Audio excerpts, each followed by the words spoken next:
Kung sana po ay makakapagtanong po ng ilang bagay sa inyo pong privilege speech na binitawan sa hapong ito. Certainly, Mr. President, with pleasure. Mr. President, unang-una po ay pinasasalamatan ko ang ating Senate President sa paglalahad niya ng kanyang makulay na kasaysayan kung paano po pinasimulan ang kanyang inisyatibo para makatulong po sa pagsugpo ng droga sa ating bansa. Napaka-importante po talaga na ito po ay diretsahang mabaka po ng ating pamahalaan para sa ganun ito po ay mapuksa sa lalong madaling panahon.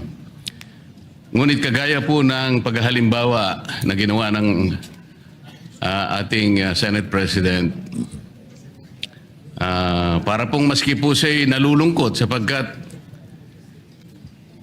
nung siya po ay nagsimula niyan, siya po ay Vice Mayor po ng Quezon City. Pwede po bang maitanong, Mr. President, kung anong taon po yun? 1988, Your Honor, Ngayon January 18, 1988 were the elections. I was sworn in as Vice Mayor, if I recall it right, February 2 of 1988. Ngayon po, Mr. President, tayo po ay 2026 na at kayo po ay Senate President na po. Mga ilang taon po yung pagitan mula nung kayo'y maging Vice Mayor at ngayon po ay isa ng Pangulo ng ating Senado. 37 years, if my mathematics is still working, Mr. President.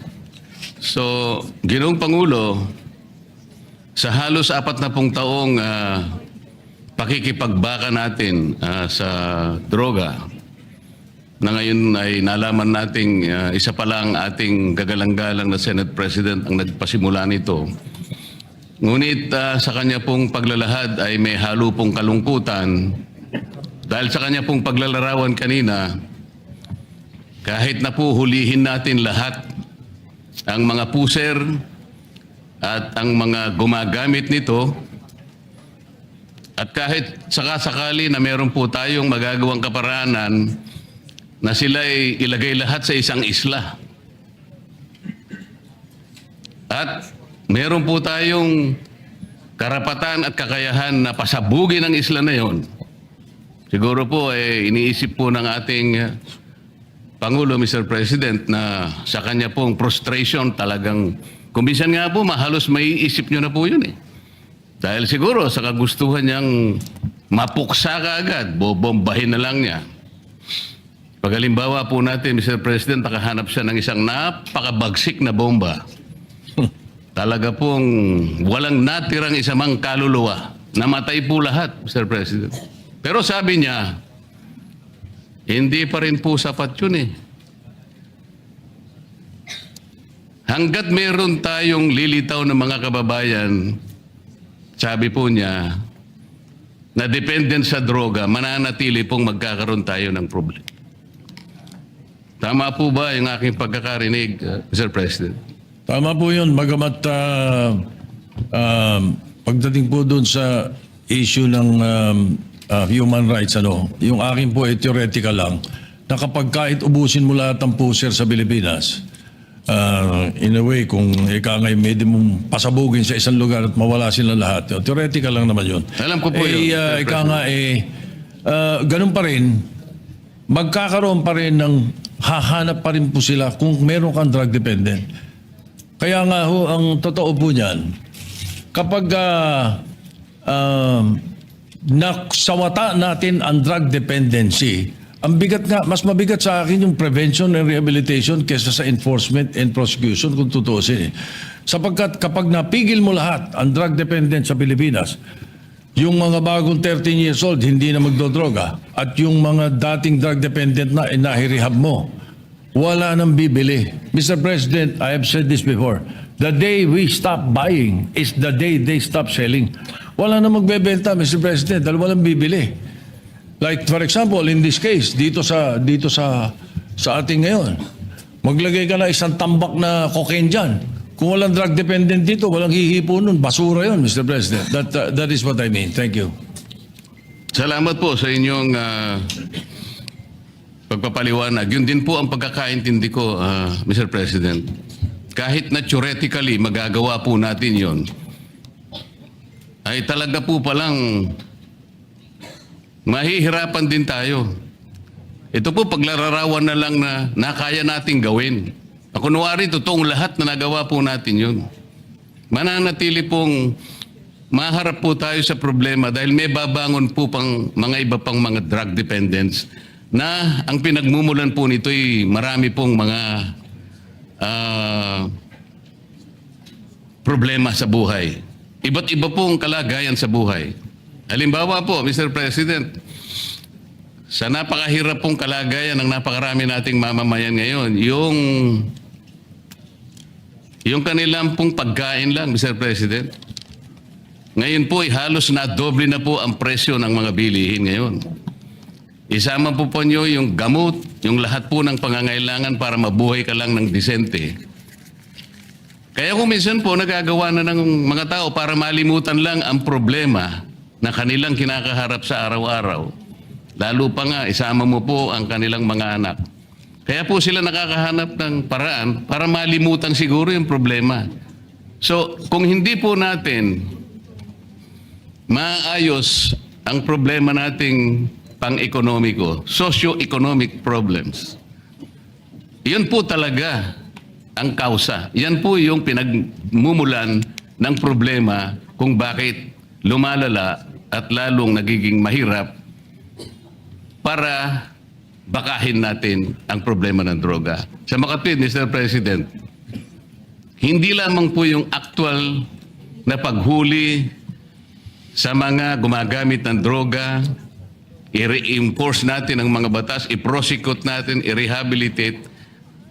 Kinakailangan po nating puntahan yung pinagmumulan muna ng problema kung bakit nagkakaroon ng mga taong sapilitang gumagamit ng droga. Sa makatwid, lalong mas malaki po yung problema ang kinakaharap natin. Hanggat hindi po natin na isasaayos ang napakaraming problemang bumabalot sa ating bansa, mananatili po na magkakaroon at lalo pa pong magkakaroon at dadami pa ang mga taong maghahanap ng pansamantalang pagtatakip ng kanilang problema. Yan nga ay sa pamamagitan ng paggamit ng droga. Tama po ba ang aking assumption, Mr. President?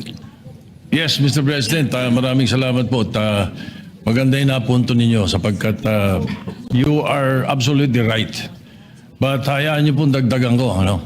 At hindi lang yung escape ang pinag-uusapan dito. As a matter of fact, thank you for reminding me because if I am asked, may mga drug dependent hanggang ngayon, drug dependent pa rin kahit ubos na droga. Ano ba problema? Ayan ang tatanong. Ano ba ang pinagsisimulan dyan?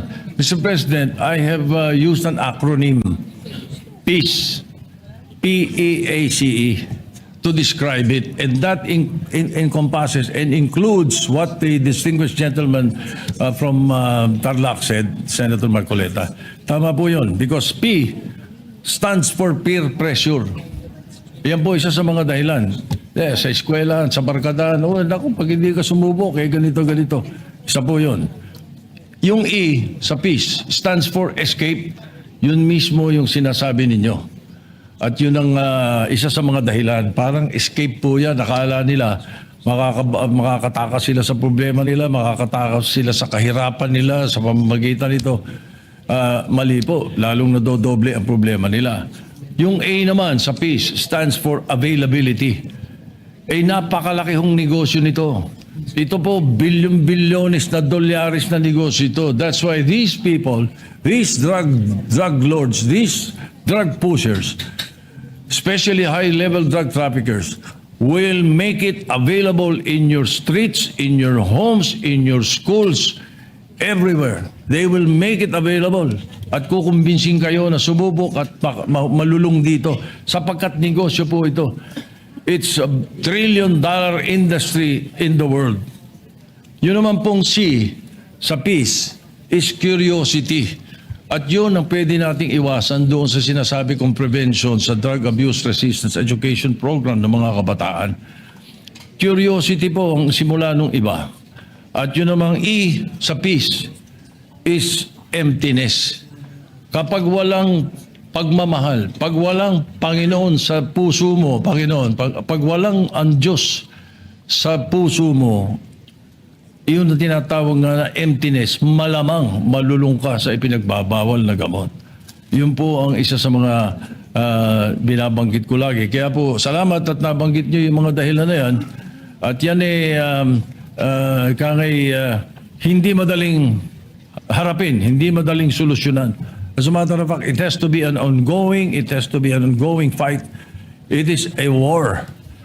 And I always say, Mr. President, in this war, the best fighting unit against illegal drugs is the family. Kaya po, paulit-ulit ko pong sinasabi po yan. Salamat po. Salamat din po sa karagdagang paliwanag, Mr. President. Talagang yung pressure po talaga. Pressurado siya araw-araw. Walang makain ng anak niya. Walang magamit sa napakarami pong pangangailangan sa buhay. Litong-lito po siya. Talagang pressure po yun. Yung E. Ano na po yung E, Mr. President? Escape. Akala po niya, makakaiwas siya. Akala po niya, magagawa niya ng paraan, maiwasan niya na lang sapagkat hindi po niya mapunan ang pangangailangan talaga sa araw-araw. So napipilitan siya talagang humanap ng escape. Yung A, availability. Available po sa kanya yung option na yun dahil yun na lang po kasi ang tanging magagawa niya. Dahil kahit ano pong gawin niya, sa napakahirap pong kalagayan ng marami nating kababayan, makikita naman po natin ang pinanggagalingan talaga nitong mga droga ay talaga pong yung mahihirap na segment ng ating population. Yung C, Mr. President, ano na po yun? Curiosity. Akala po niya, curiosity.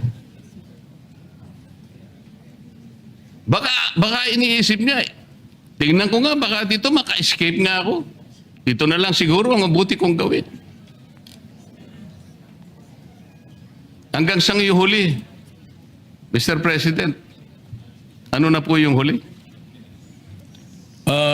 Emptiness. Emptiness. Walang pagmamahal, walang Panginoon Diyos. Hindi lamang po yun. Empty talaga. Literal pong empty. Walang pagkain, walang gamot, walang pambayad sa napakaraming mga bagay. Talaga pong malululong siya Doon pa rin siya sa droga. Talaga pong hahanapin niya, Mr. President.